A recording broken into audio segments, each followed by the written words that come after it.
What's up, my wizards? It's Dev and Ziggy here from Mtg. We like it a magic, and we have arrived together, you and I, and Ziggy here, at the last day of Throne of Eldraine previews. Now, we got like 25 cards left in the set to cover. We're going to get to them, but before we get to that, just take a quick moment here, just a second, time out, to just say, thanks for another awesome spoiler season, everybody. These are always some of the most fun bits of my job.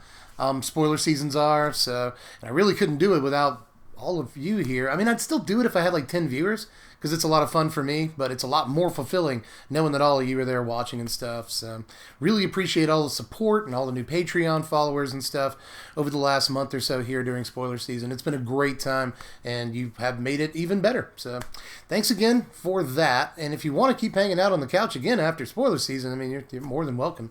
Stop by, We're going to be doing the top 10 sleepers in the set, top 50 cards in the set. That's always fun. I'm going to rate every card in the set for limited play again. That's a grueling video, but a lot of fun too. And then after that, it's deck tech season. So you want to be involved in all of that, just hit the bell for the notifications and also the subscribe button. I did it out of order again. What's wrong with me?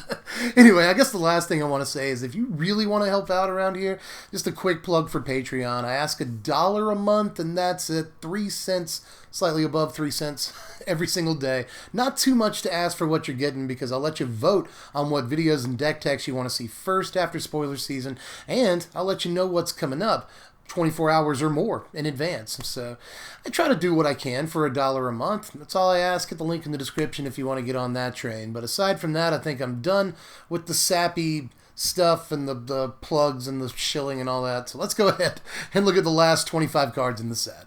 Now we'll open it up on an easy one. We got all the basic land art today, and before you ask, and before we get into the real stuff, this plains right here, this island is beautiful. This swamp is maybe my favorite land in the entire set, and I don't really care too much about the mountains or forest. I guess this mountain and this forest, but yeah, on to some actual cards here. Let's look at Prophet of the Peak, Scalding Cauldron, and Signpost Scarecrow, just to kick things off here. Signpost Scarecrow is alliterative, so I like that already. I like Scarecrows too. You're doing something for me card. This is 4 mana for a 2/4 Scarecrow with Vigilance. If you pay 2, you can add a mana of any color. This is actually not a terrible rate in Limited. I don't love 4 mana 2/4s, but at least they threw the Vigilance on there, which I guess for flavor reasons makes sense with a Scarecrow. And you can randomly fix your mana with it. Like, this is probably playable as curve filler if nothing else, but Scalding Cauldron is 1 mana for an artifact. You can pay 3 and tap it and sack it to have it deal 3 damage to target creature. Again, I get the flavor on here, but it's, just sort of playable in Limited. Like, if you're really, really low on removal, or the colors that you're in don't have good removal, like green, for instance, or blue, then this might actually be worth playing in your Limited deck, especially if you pick up an Emery or another card that works with artifacts. So do keep that in mind, but for the most part, it's not really worth talking about too much. Prophet of the Peak is 6 mana for a 5/5 artifact cat. That's a creature type. And when it ETBs, you scry 2. Again, it's at least a curve filler in Limited, but you're not really looking to fill out your curve at 6 too often if you don't absolutely have to. But at least it's decent, and I kind of like the scry, although at this point in the game, by the time you get this, hopefully you've already seen your bomb. This will help you get to it if you haven't yet, but it's not like you're trying to scry into land drops you haven't made yet or anything. So I'm just not sure how good scry 2 is on this card, but I do like that any deck can play it. And if you do have a particularly nasty bomb in your deck, this will help you dig a little bit farther towards it. Now, as far as other stuff in the artifact suite, we got Weapon Rack and Crashing Drawbridge. These are just a little bit better, or at least more interesting, than the first few artifacts we covered. Weapon Rack is 4 mana for an artifact, and it ETBs with 3 +1/+1 counters on it. Now you can tap it to move a counter from Weapon Rack onto target creature. You activate this ability only any time that you could cast a sorcery. So it's kind of a cute card, but this is why I pulled back on better and said interesting instead for these couple of cards, because I'm not really sure how amazing this is. It at least does something the turn that it enters the battlefield and boosts 1 creature, but I'm fairly certain that 4 mana is a very, very high rate for this. That said, there's a couple of tricks with creatures that care about having +1/+1 counters on them, but you'll never see this card in Standard, and even in Limited, it's just kind of okay, but I'm not even sure I'd play it there.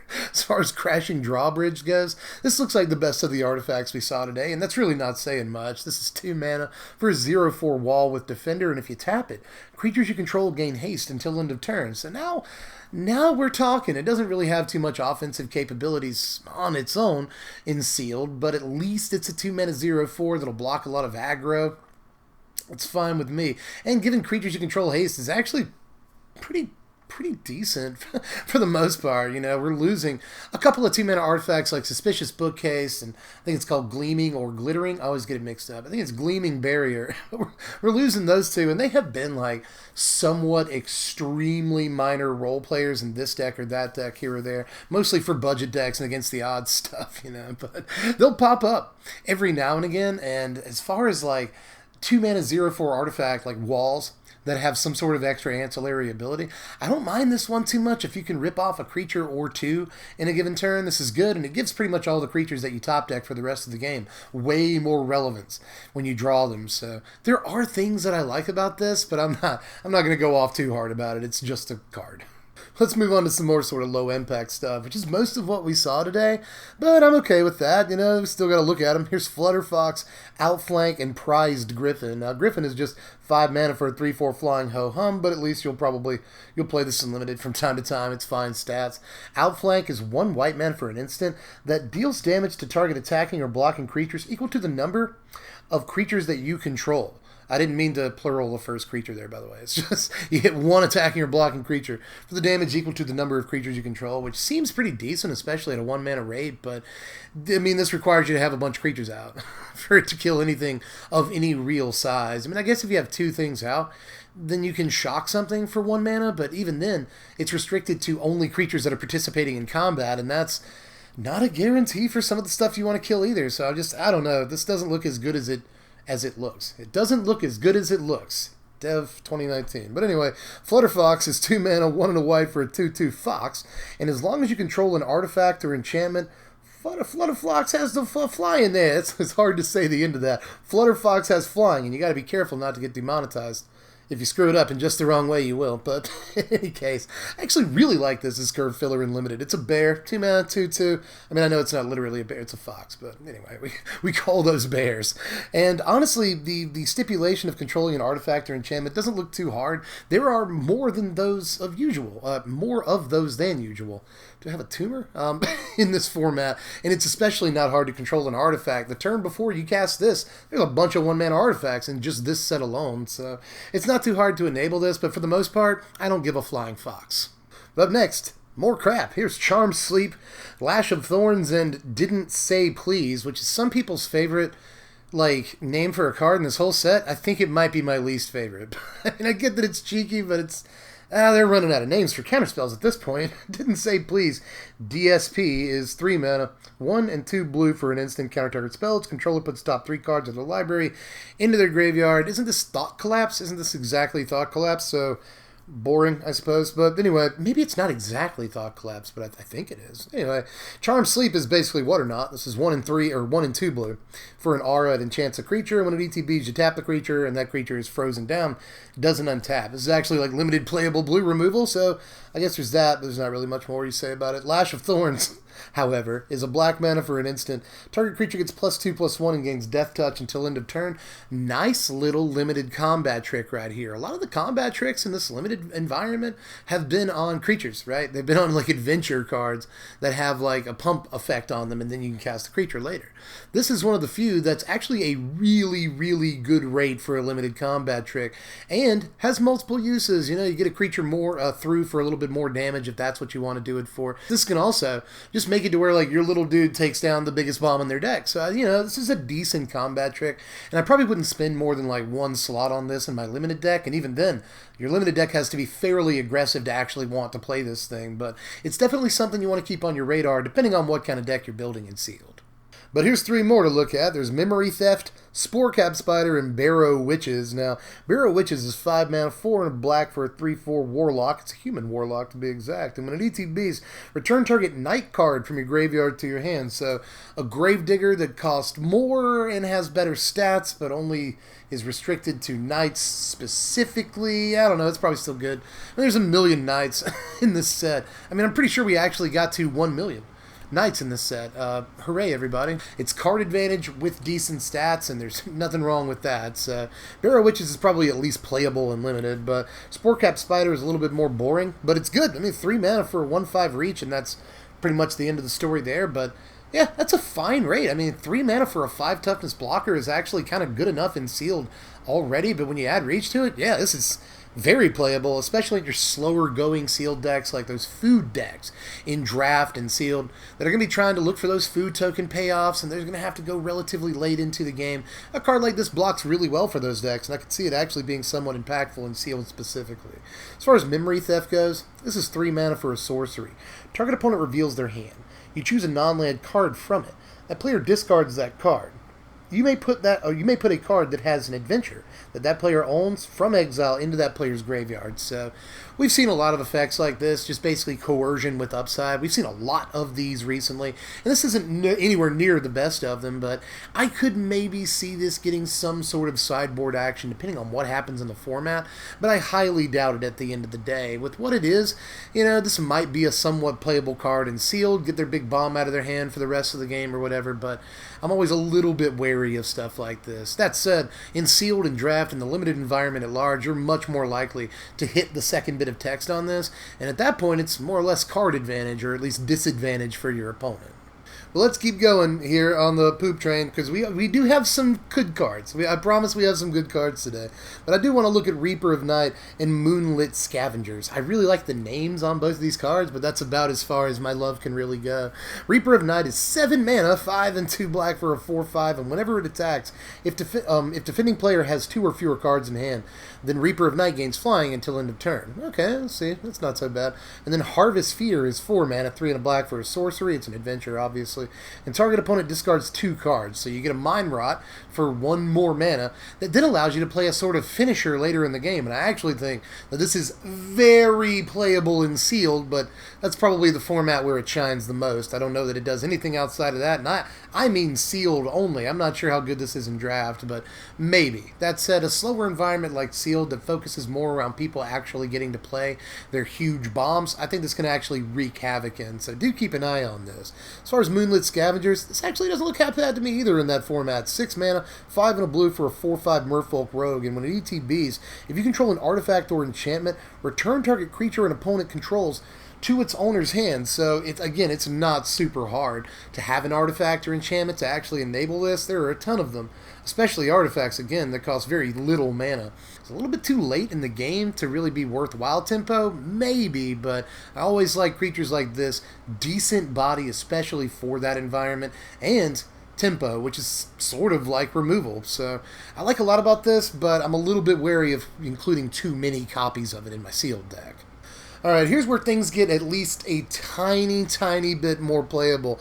And if nothing else, these are going to be important cards in the limited environment. So let's look at Youthful Knight and Queen of Ice. Now, Youthful Knight doesn't look like much at first. Just 2 mana for a 2/1 first strike, but the creature type is right because it's a human knight. So it's going to enable all the knight stuff in the limited format. So I do kind of like that. And honestly, just a bear, a 2 mana, 2 power thing, is fine curve filler in and of itself, but it's nothing to write home about. It's really the first strike that makes me really like this card, because first strike on a 2 power, 2 mana creature, again, in limited, is always very good, because there's a ton of 2 toughness creatures in any limited environment, but especially this one. I mean, there's a few 4 mana creatures, actually a bunch of 4 mana creatures in this limited environment with 2 toughness, and this can first strike them all day, so this might actually end up being a beast in combat. combat, and again, gets any advantages that might be inferred by being a knight. So do keep an eye out for this. I think it's better curve filler than it might appear to be at first glance. But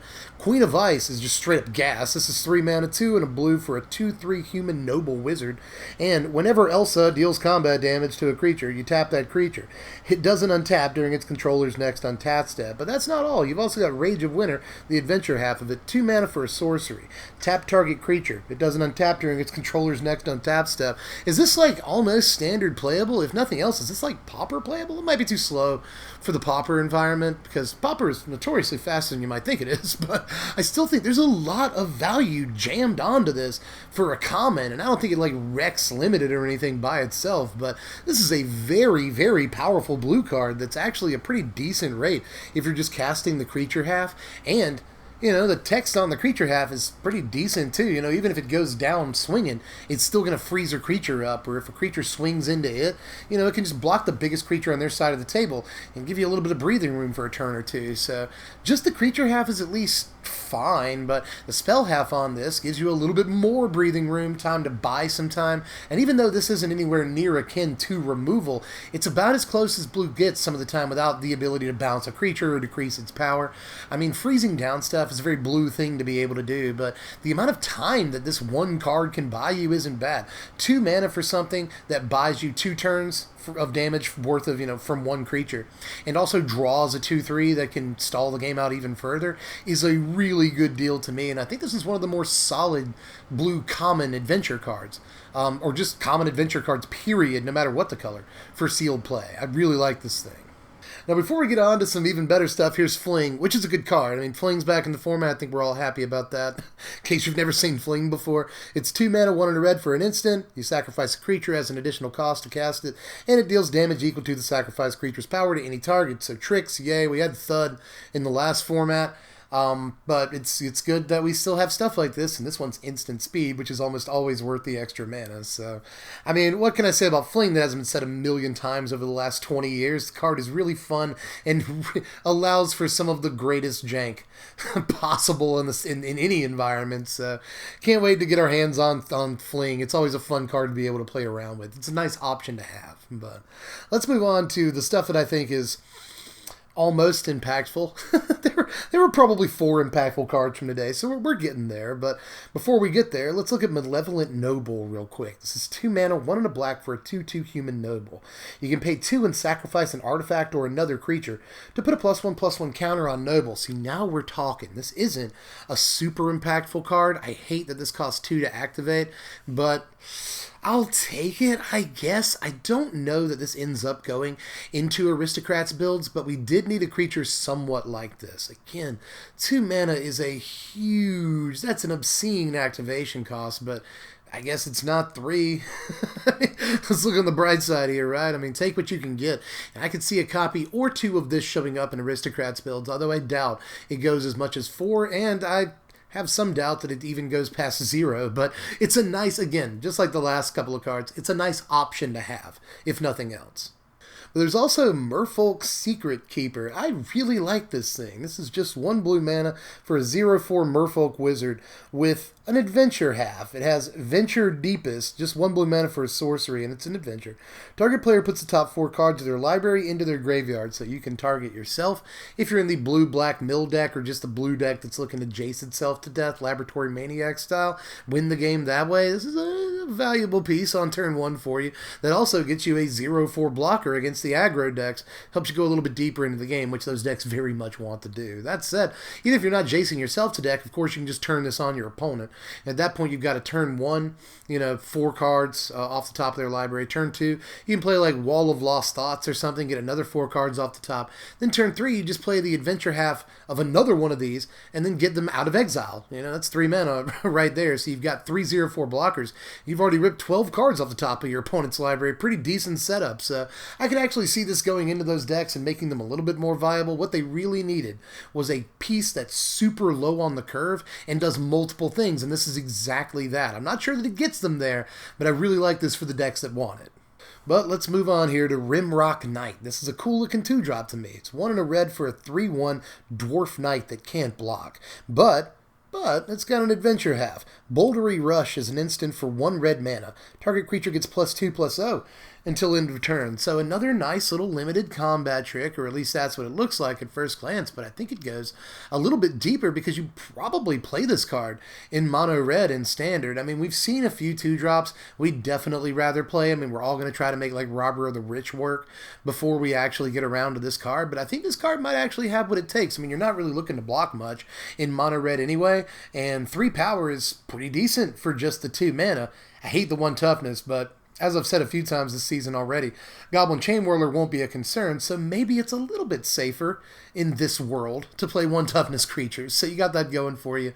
As it stands, though, 2 mana for 3 power is fine. You don't care that you can't block, and you get an aggressive spell half of it. So I really like the versatility of it. It's almost never dead in your hand. Even if you don't have creatures out you can cast the spell half on, you just cast the creature half. It's totally fine. I mean, I think, again, that this goes a little bit deeper than it might look on a surface level. It might actually be a very playable, very flexible card for the coming mono-red aggro decks. Actually, to finish out the video, we're just having a big red party. There's like 3 red cards in a row. Let's look at Dwarven Mine real quick. This is the final card in this cycle of common lands. It counts as a mountain, so you can tap it for red, and an ETB's tapped unless you control 3 or more other mountains. Gotta get that word other in there. It's very important. And when an ETB is untapped, you create a 1/1 red dwarf creature token. So it's a free creature. It's just like I've been saying with these, Mystical Sanctuary yesterday. Not only is it free, it actually generates mana. It's a 1/1 that generates mana for the rest of the game without you actually having to tap the 1/1. Would you take a free Llanowar Elves on turn 4? I probably would. It's usually not super impactful, but at least it's a body on the battlefield. It's a free creature for sacrifice stuff. It's a 1/1 for Cavalcade of Calamity. I mean, why not play the card? Basically, there's very little to more or less 0 opportunity cost to actually including this card in your mono red deck. You more or less might as well put 4 in. Although in these heavy aggro decks that only play like 20 lands, you might only play 2 because it comes into play tap for the first few turns, which are the most important turns for aggro. So I'm not sure that it's just a slam dunk 4 copies, but in most red decks, you're going to play some number of these because, again, a free creature, that's worth the slot. Also worth noting that it's a free uncounterable creature, so I guess there's that too. I mean, there's steez to like about this card, but I mean, even if it was like a 0/1, I would still play this card. It's totally fine. You'll take a free creature if you can get it. But up next, in the final card of spoiler season here, let's look at Thrill of Possibility. This is 1 and a red for an instant that has the same exact text as Tormenting Voice. As an additional cost to cast it, discard a card, draw 2 cards, except this one has instant speed on it, which is really, really nice. I like the implications in the sealed environment, the draft environment. This allows you to proc all those cards that proc when, they trigger when you draw your second card of the turn. This allows you to do that on your opponent's turn. That'll probably be a pretty important part of this card's interaction in the limited environment at large. But honestly, this goes on to see a lot of constructed format play, I imagine. It's just strictly better in every way than Tormenting Voice. So kick that card out of here. Let's play this instead, because now we can do fun stuff on our opponent's turn, and that actually matters greatly. This might even see modern play, but if nothing else, it sees standard play all day. It replaces Chart of Course and stuff, if nothing else replaces Chart of Course, and the speed is better on this card than it was on Chart of Course too, so on CAC. So, just welcome to your life. This card, you're going to end up seeing a lot of play before it's all said and done. But that's all for spoiler season. Let me know how you felt about these down there on the side.